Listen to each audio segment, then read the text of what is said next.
8 យ៉ាងដែលមនុស្សប្រុសទាំងអស់គួរតែចេះមិនអាចខ្វះបានវាពិបាកណាស់សម្រាប់មនុស្សយើងម្នាក់ៗនៅពេលដែលសួរថាតើធ្វើដូចម្ដេចដើម្បីឲ្យคล้ายទៅជាបុរសពិតព្រោះមនុស្សយើងម្នាក់ៗតែងមានផ្នត់គំនិតនិងការគិតខុសៗគ្នាប៉ុន្តែបុរសគួរណាចេះនៅជំនាញខ្លះសម្រាប់ការរស់នៅប្រចាំថ្ងៃខាងក្រោមនេះជា8ជំនាញមនុស្សប្រុសទូទៅគួរចេះសម្រាប់ជីវិតប្រចាំថ្ងៃរបស់ខ្លួនដើម្បីឲ្យคล้ายទៅជាបុរសពិត 1. ទំនាក់ទំនងល្អ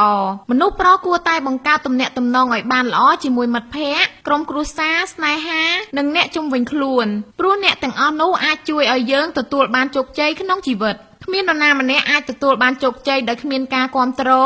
និងការជួយជំរុញពីមនុស្សជុំវិញខ្លួនឡើយដូច្នេះមនុស្សប្រុសគួរតែចេះបង្កើតមិត្តភាពរៀនបង្កើតទំនាក់ទំនងល្អនិងចេះធ្វើការជាមួយអ្នកដទៃ 2. ចំណេះដឹងជាមនុស្សប្រុសមិនគួរណាមើលរំលងការសិក្សាឡើយពីព្រោះចំណេះដឹងគឺជាស្ពានដើម្បីឈានទៅមុខក្នុងពិភពលោកនាពេលបច្ចុប្បន្នប្រសិនបើអ្នកមិនមានចំណេះដឹងទេពិភពលោកនេះគេនឹងដើរទៅមុខចោលយើងហើយ 3. ភាពជាអ្នកដឹកនាំអ្នកនឹងក្លាយទៅជាអ្នកដឹកនាំមួយរូបនៅពេលអនាគតមិនថាក្នុងការធ្វើជំនួញកន្លែងធ្វើការក្រុមគ្រួសារឬសហគមន៍ការរៀបចំនិងការគ្រប់គ្រងរបស់អ្នកអាចកំណត់បាននូវភាពជោគជ័យសកម្មភាពនិងឥទ្ធិពលនៃការដឹកនាំរបស់អ្នកទៅលើអ្វីមួយអាចបង្ហាញពីភាពខុសគ្នារវាងភាពជោគជ័យនិងភាពបរាជ័យ 4. ការងារមនុស្សប្រុសជាមនុស្សប្រុសគួរតែចេះការងារក្នុងផ្ទះមួយចំនួនដូចជា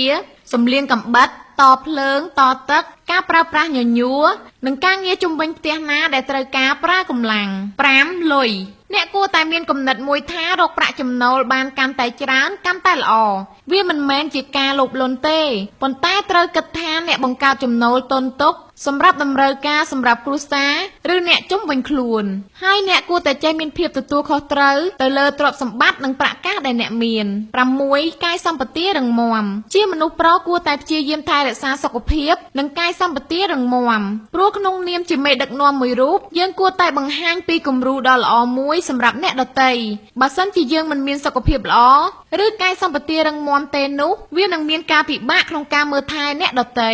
7. ផ្នត់គំនិតជាការពិតណាស់ផ្នត់គំនិតរបស់យើងគឺជាចំណុចសំខាន់សម្រាប់មនុស្សទូទៅបើផ្នត់គំនិតរបស់អ្នកគិតតែពីរឿងបរាជ័យឧបសគ្គនិងរត់គេចពីបញ្ហានោះវានឹងក្លាយជារឿងមួយដែលធ្វើឲ្យជីវិតរបស់យើងមិនទទួលបានភាពជោគជ័យឡើយដូច្នេះមនុស្សប្រុសគួរតែរៀនដកខាត់ផ្នត់គំនិតរបស់ខ្លួនឲ្យបានច្រើន